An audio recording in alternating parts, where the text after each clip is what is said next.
Now, last episode, we made this truck train that basically hauls items from one farm to this one. Well, this is not exactly a farm. This is actually going to be a distribution area. I think that's probably a better way to describe it. Essentially, we're to be taking produced goods, storing them here. That way we can put them onto a train that will ultimately be dropping off to multiple locations. And so not only is this going to work for our chocolate factory, which I plan on building in the future, it's also going to work for really anything else that we plan on doing. There's tons of space here to work with, and I have a whole nother area over here that could work that is exactly the same size as this one. Now, my only major complaint is that it is pretty ugly right now, and there needs to be a bit more decorating going on.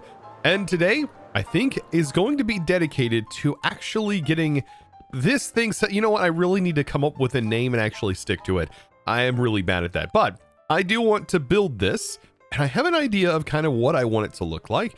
I want there to be an overhang that sort of hangs over here, and it's going to be definitely in that factory style, but it's going to be more like a warehouse than a factory. Yeah, maybe you guys can come up with a cool name for this place. I don't know. Let me know down in the comments below. But first, we should actually build this thing. And if you haven't followed me already on Twitch, you're definitely missing out, as I have been live streaming all of these major projects that you end up seeing in time lapses. So when there's not as much detail to talk about, well, I'm probably live streaming that over on Twitch. So you can find me at twitch.tv/ChosenArchitect, of course.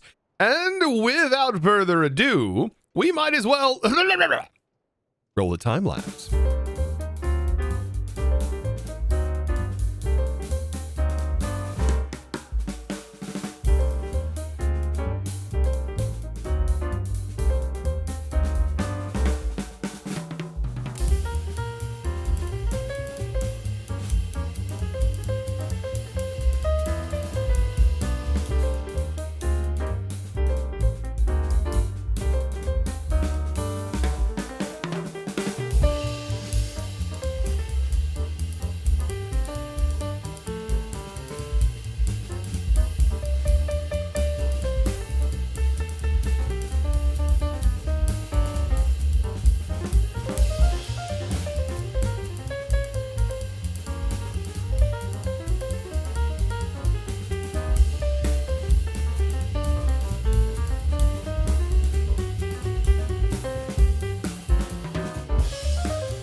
Now, after that time lapse, this behind me is the behemoth that I have to work with, which is just a frame.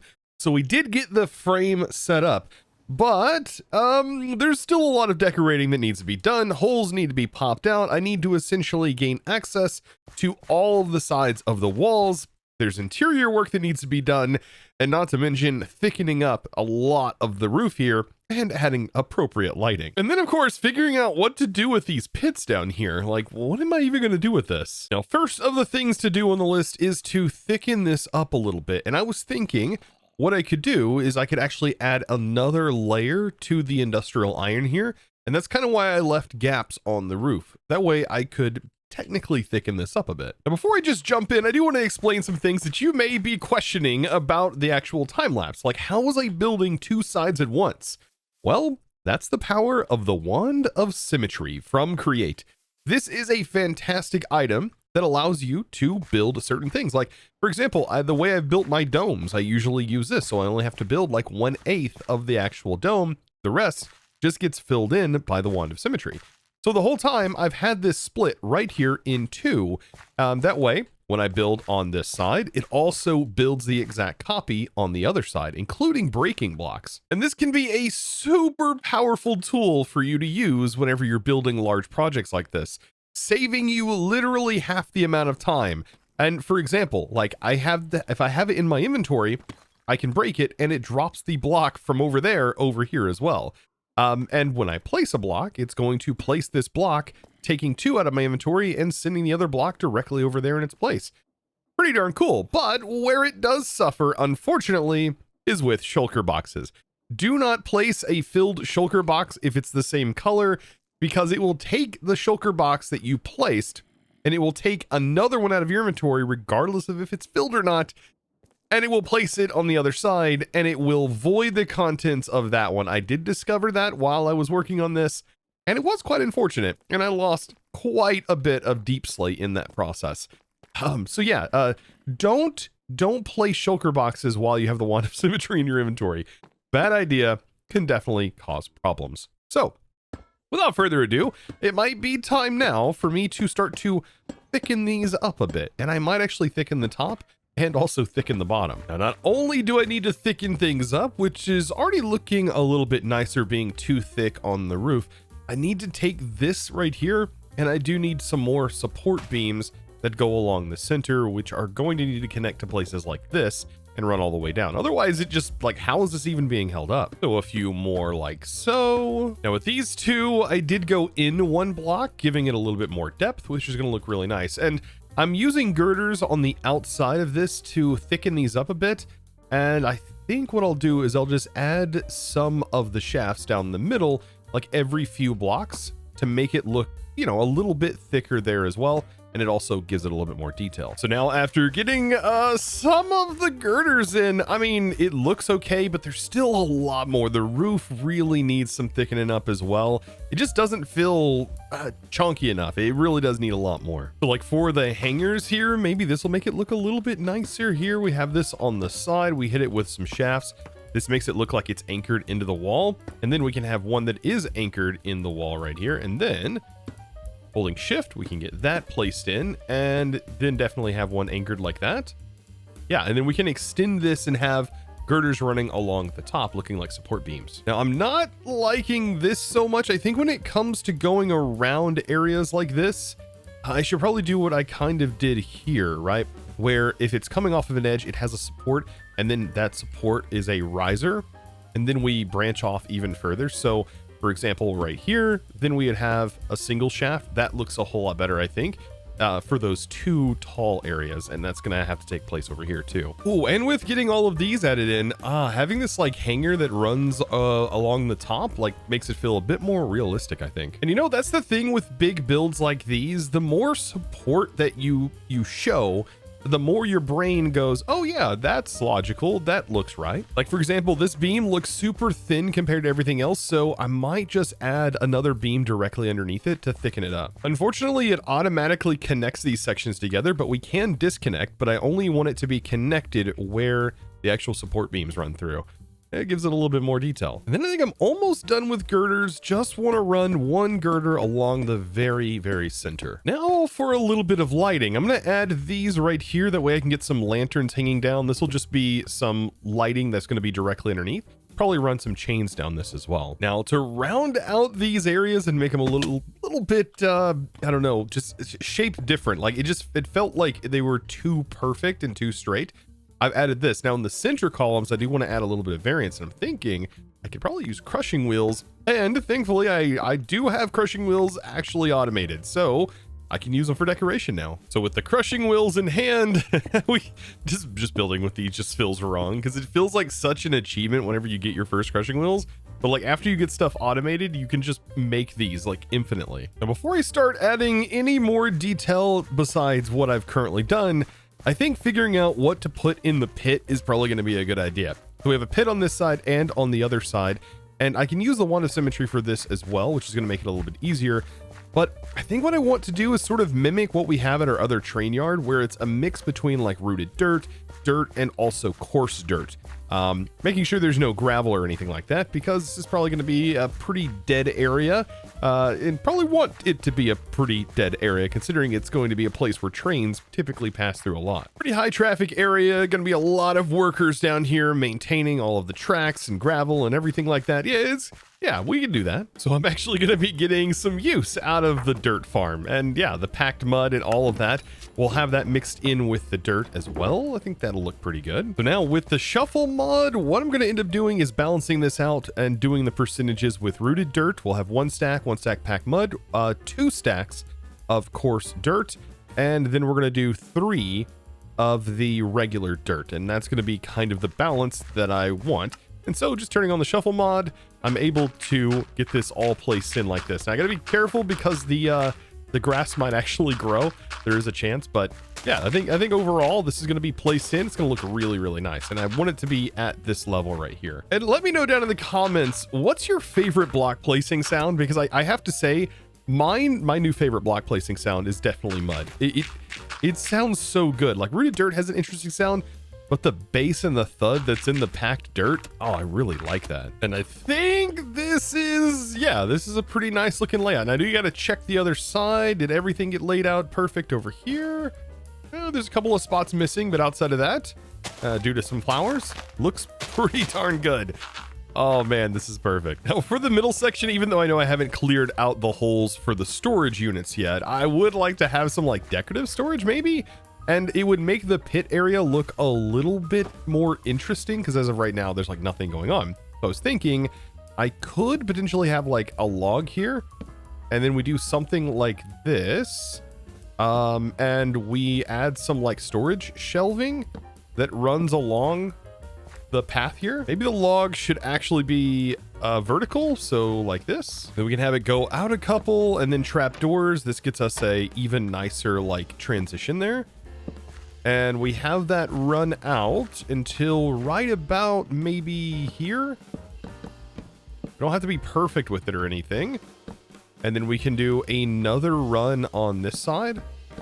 And just having like some sort of storage racks, and then we can put barrels and stuff on it. And I think these are working out good. Just gotta strip the logs. I think that'll look a little bit better than it being just stark like that. But I've got some here, time to get a little bit of storage in them. So we'll add a couple of frog ports like so, a couple of chests throughout, and we've definitely got to get the barrels laid in. That's like the whole point. And for some of the stretches, how about some item vaults? Now, you know what? That definitely added a nice little touch. And there's going to be more touches like this that I definitely want to put in here. And I want to make it feel more like it's worked in, like it's lived in. Now, you know what? Yeah, that looks really, really nice. I added some lanterns into it to give it a little bit more light through the area.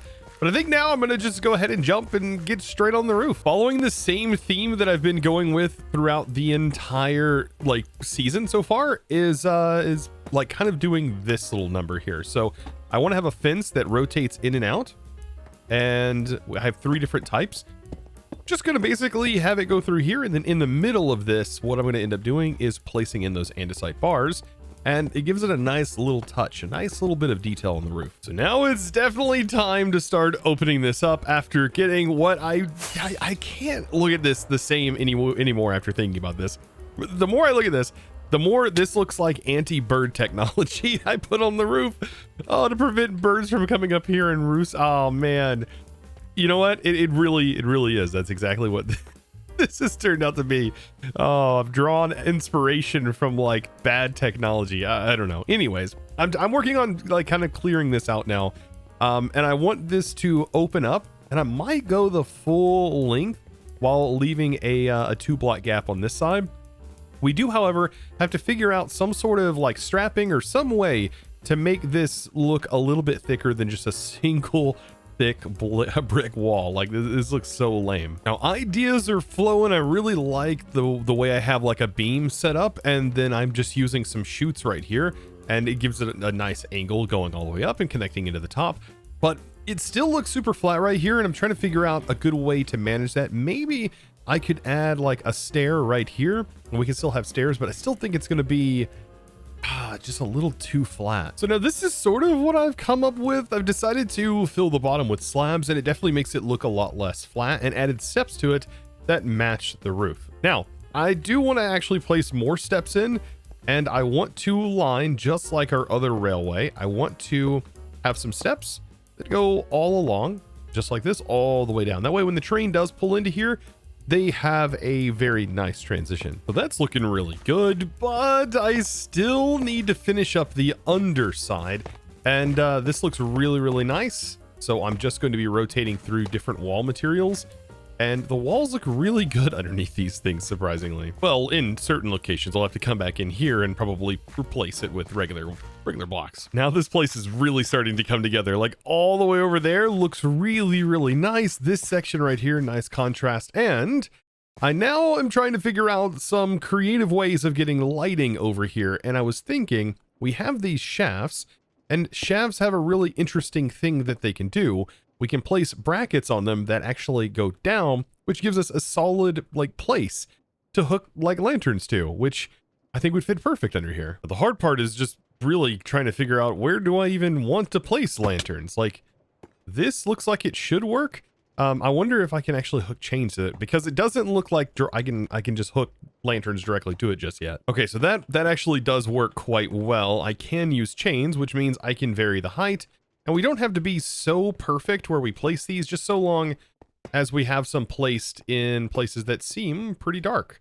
I just don't want them to be perfectly aligned with those sections. So along with that lighting, which is starting to look really, really nice, I just want to place in a few lanterns along the track to brighten up the track a little bit. Oh, this is looking great. Just when I thought I was getting close to having somewhat of a done area, I went ahead and looked out here, and I was like, man, these walls are super duper plain, and I wonder if there's some way I can maybe make them look better. I'm not so worried about the side here, because I do have plans for this in the future, but for this side right now, like there's got to be a way I can make this look better. Now, some things that I have found that really do the trick is, for example, taking some andesite bars and adding them to the side like this, and it almost makes it look like it's intentional, like there's something that was supposed to be here, and it raises the outer edge. And then another thing that helps is making this building look like it has some ventilation.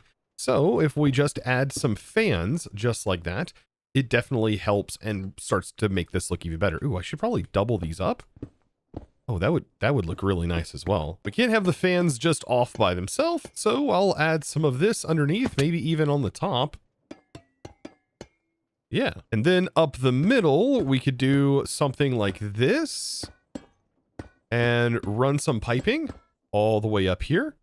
Break this and connect that in. And then down on the bottom, we can throw some stuff like this just to make it look like there's something going on. So now, after adding a little bit more detail, this looks a lot nicer, especially when coming from this area and like flowing through. So now that essentially the build is somewhat done and functional, which looks absolutely amazing, by the way, I think I need to start designing a loading zone. And I think this is going to be really, really nice right here. And since we're using the like frog ports, or not really using the frog ports, but using the factory gauges, this is going to work out perfectly in the design that I've come up with. See, what we could do is we can now have packagers and factory gauges, for example, on this side of the item vault to load into our train whenever our things need them.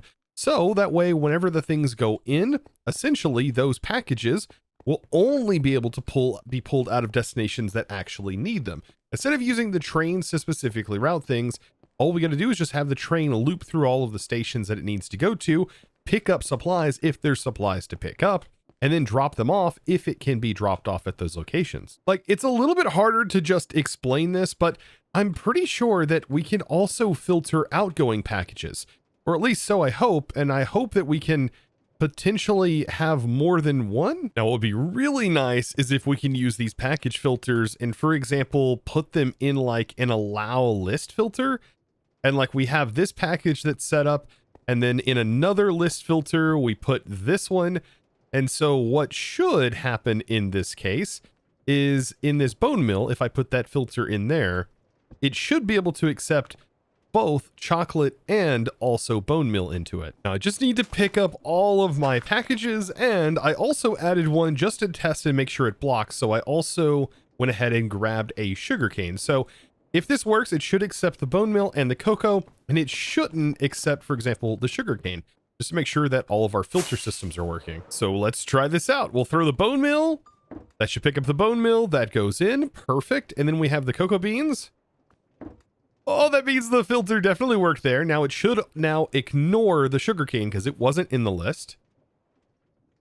And it should continue on down into the sugarcane one.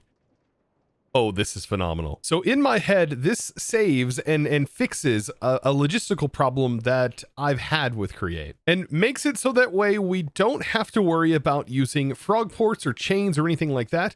We can simply just worry about belts picking things up. But there is a little bit of a problem with this.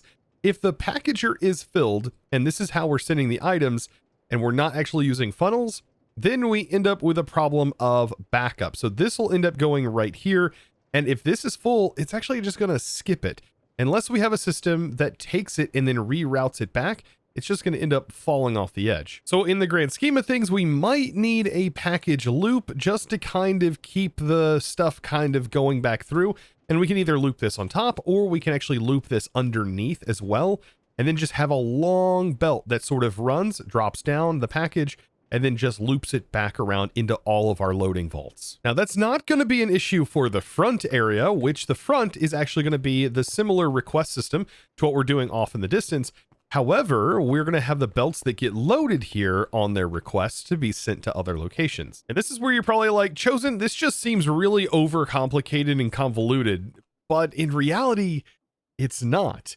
This is future proofing. See, my plan with trains is to not just have one farm that the train is handling. No, it's to have really any farm that I'm working on, and I can use this location here to handle those farms. So for the loading zone, this is basically what it's going to consist of. We're going to have a belt that is spinning and sending packages all the way down here.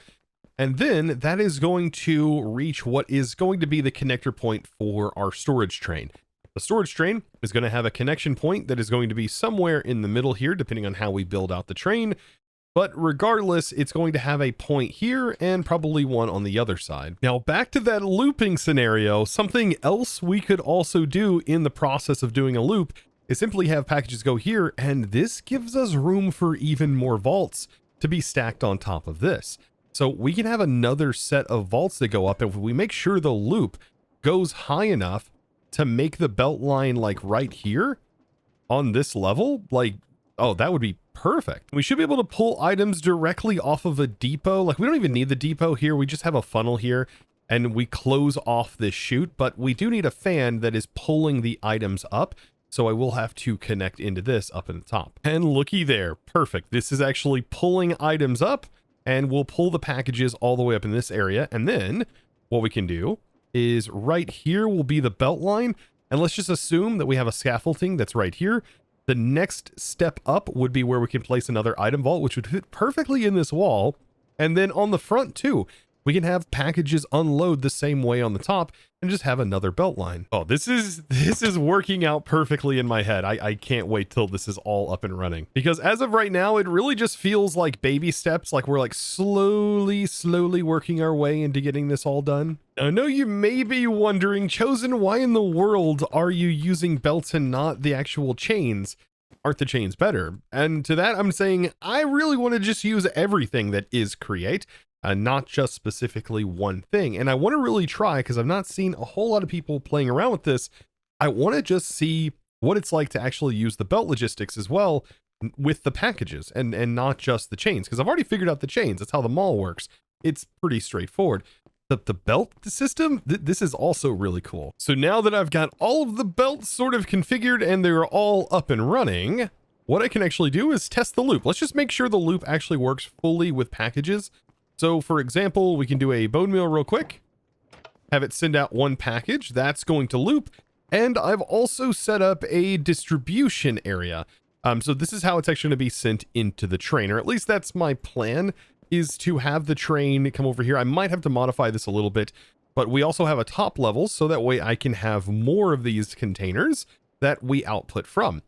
Because ultimately the goal is to have other operations that need items. They'll basically use the factory gauge, and they will send a request when they need it, and they'll be linked to this network. So ultimately, that's how that's going to work. At least that's how I hope it's going to work, much like we're already doing. And I've already proved that that method works, so long as we have chunk loading, which is something that we're kind of waiting on. But anyways, we have this package. I just want to make sure that the loop functions correctly, because I know I don't have anything over here. It's just going to go on the belt, and it should get sucked up over there. It does. Okay, and then the belt outputs it, and it gets put over here, and then it should over here also end up getting pushed out of the belt. Awesome. So that means the loop is successfully working. So if we have any backup that might happen, for example, on this filter, let's say we have a few that gets requested and it can't go in here on the initial send, then it'll just keep looping and looping and looping until it finally does make it into the system. Same goes for all of these storages. Oh, this is going to work so well. I'm so excited for this. Now I'm going to prompt you guys with this. What should this factory be called? Like, we need to come up with a name for it. Like logistics sorting station train 9000-inator, like, just probably isn't going to cut it. So, I mean, you guys should come up with something cool. I mean, yeah, we're not calling it, like, you know what? I'll see what you guys come up with. So far, you guys haven't let me down, and so I'm pretty excited to see what you come up with. Now, next episode, we're going to need to actually build the train. Yes, the train that is going to connect to all of this, and I know we may have more bins that go all the way out here. Potentially, if we do, we can always have a belt that is split in the middle, that is sending into this side and sending into this side. It's basically sending like this just for looks for right now, but yeah, it's something that you can definitely look forward to in the future. There will be some really cool things that we're going to do. Like I said, a train is going to be my primary focus. Oh, there's a lot of stuff. There's a lot of stuff I really want to get done, and I can't wait to do that. So guys, if this is the kind of content that you have been enjoying and you have been liking this, be sure to click that subscribe button and give this video a huge thumbs up if you did enjoy. And comment down below, how would you have potentially done this differently? I love hearing from you guys in the comments, so definitely be sure to let me know there as well. Also, don't forget to join the Community SMP Discord, link down in the description below. I hang out in there, and I do chat a bit, but I also hang out in my own Discord. So you can also find that link down in the description below. We have several thousand community members over there, like in the 40s, thousands plus, that are just full of modded Minecraft gurus. There's tech people, there's all kinds of people that hang out over there, and lots of cool people to potentially play with if that's something you're interested in. So definitely be sure to check that out as well.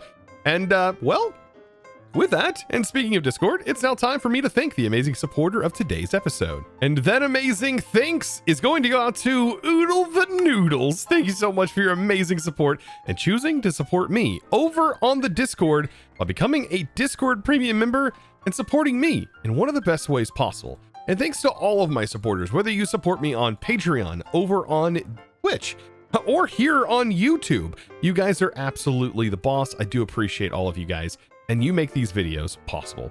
And with that, as always, guys, thanks for watching.